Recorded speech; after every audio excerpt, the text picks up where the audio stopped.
too late. I'm falling apart too. We'll get help. We'll... Tiger! Where the blazes are you? Forget it, Tiger. Before I go, I want you to know just one thing. I'm Sonic. Sonic the Hedgehog.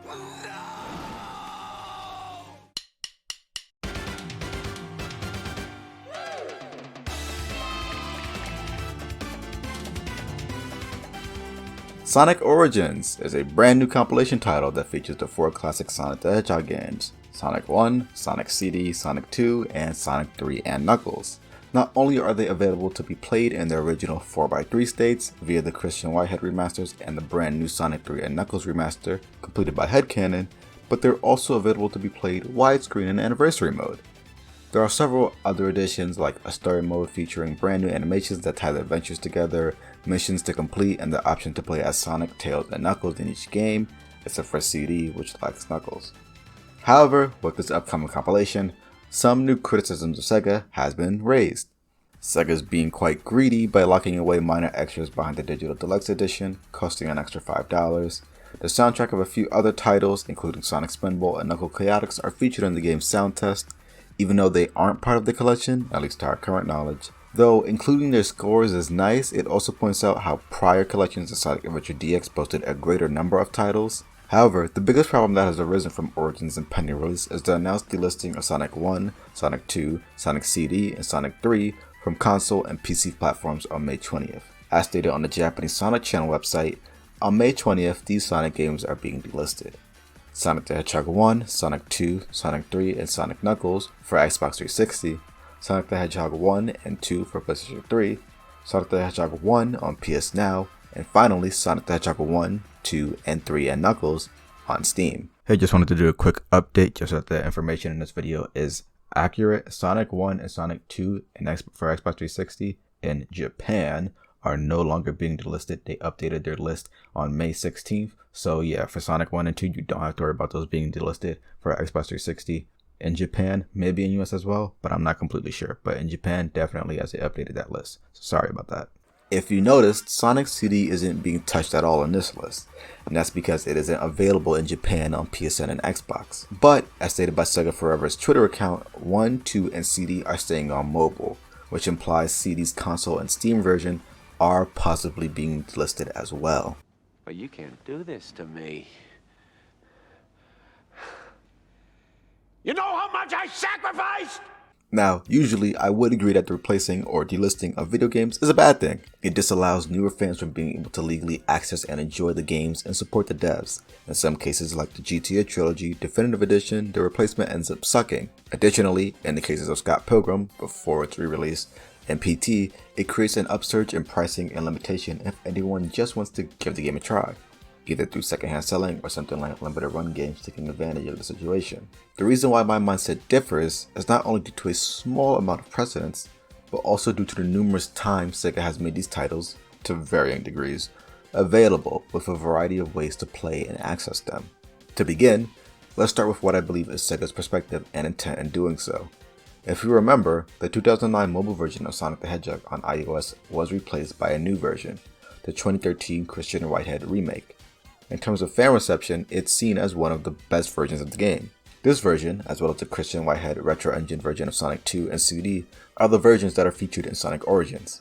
Therefore, if these versions of the games are arguably the best ones, and Origins is presenting them as such with some new additions, it wouldn't make sense to also feature them on the same storefront that includes inferior versions. Now, there are some places where I can agree that the move is a bit scummy. If you just care about being able to play these games without the enhancements, some of your options are being taken away and you're being asked to pay more. From your current options, Sonic 1, CD, 2, and 3 and Knuckles on Steam, in total are $20. On Xbox, Sonic 3 and Sonic and Knuckles are separated. The games in total cost $23. Since the PS3 never got Sonic 3 separately, Sonic 1, 2, and CD cost $13 there. And Sonic Origins, at most, is $45 because of its digital deluxe edition inclusions that should be part of the base game. Despite that, I think the base game at $40 worth the several additions that Origins includes is a fair deal. But if you don't want to buy that, I could understand why. Additionally, this delisting does hurt some platforms more than others. Aside from PC, if you only own a PS3, like me, or an Xbox 360, your availability to purchase these classic titles digitally is being completely removed, as Sonic Origins obviously isn't releasing for those platforms. In the case of Xbox, the reason why these games are being delisted is because of the backwards compatibility support included within the Xbox One S series. In the case of PS3, there isn't any backwards compatibility support from the PS4 and PS5, not right now at least. So the PS3, in my opinion, should be treated like the mobile versions, completely untouched. And in regards to the Steam version, something does bother me about them being taken from what's meant to be a collection. Since Sonic 1, 2, 3, and Knuckles are under the label of the Sega Genesis / Mega Drive Classics Collection, removing them is essentially taking from a collection, and that doesn't sit well with me. And to clarify, it still wouldn't sit well with me if Sonic 1 and 2 were taken out of the console versions. I don't believe you should be able to take something out of a collection after it's already been published and advertised to feature these games, better versions coming out or not. But in contrast to losing in order to gain, in Xbox and Steam's case, there is an overall gain for the PS4, PS5, and Nintendo Switch platforms. Thanks to Origins, Sonic CD and Sonic 3 and Knuckles will be made available for them for the first time. And as stated earlier, Sonic 1 and 2 will still be available for PS4, PS5, Xbox, and Switch via the Sega Genesis / Mega Drive Classics Collection, which isn't being delisted. Switch also has more versions of Sonic 1 and Sonic 2 thanks to the Sega Ages versions and the NSO versions of Sonic 2. These also aren't being delisted. Thus, as I continue to go down the list, there are some ways and more to play if you're a person that doesn't want to support Origins or doesn't see it as necessary. If we go back to the 360 and PS3, while Sonic CD will be gone for good, you only lose out on Sonic 1, 2, and 3 digitally. I'm making sure to emphasize that because you can play these games if you own the physical only game, Sonic's Ultimate Genesis Collection. If you take a look at GameStop, it goes for about $17 to $15. And on eBay, people are selling it for a minimum of about $9. This collection, unfortunately, only has Solo 3, not 3 and Knuckles or any of the other lock-on content, so PlayStation 3 still gets shafted once again. Of course, if you're in a different country, do research as to what retailers or secondhand gaming markets have these titles or other types of collections available. If you're interested in playing handheld, aside from the Switch, the 3D versions of Sonic 1 and 2 are still available for the Nintendo 3DS, until that eventually and unfortunately gets shut down in March 2023 by Nintendo. There's also the Sega Genesis Collection, available for PSP, which you can then play on your Vita, if you have one. Then, while the emulation sucks, you can go to the secondhand market once again for Sonic Classic Collection for DS, which does actually feature Sonic 3 and Knuckles. Finally, to go back to some legacy consoles and the secondhand market, you have what I would consider to still be one of the best collections, Sonic Mega Collection Plus, for GameCube, PS2, PC, and Xbox for a minimum of about $8 on eBay. Unfortunately, Sonic Gems Collection is heavily valued for being one of the only standard releases of Sonic CD, so it goes for a higher price starting near the 40s. I really wish I could provide you with some more ways to play CD, as that's the game that really suffers the most from the Steam delisting. Unless you're fine with playing it on mobile. Moving to mobile, you actually can take advantage of those Christian Whitehead Retro Engine remakes thanks to the community support.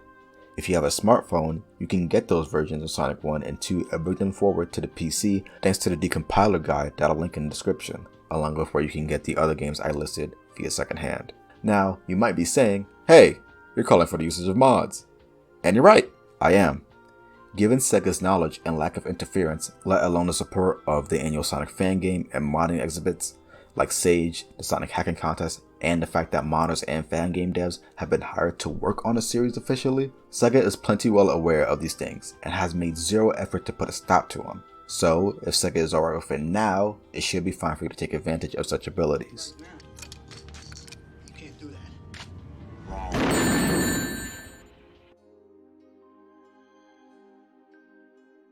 The fact of the matter is that even if Sonic Origins release is causing Sega to take away some versions of the games on certain platforms, they've also supplied many options over the years. If you have the money and a PC and refuse to purchase Sonic Origins for whatever reason, the solution to your problem is available in a variety of ways.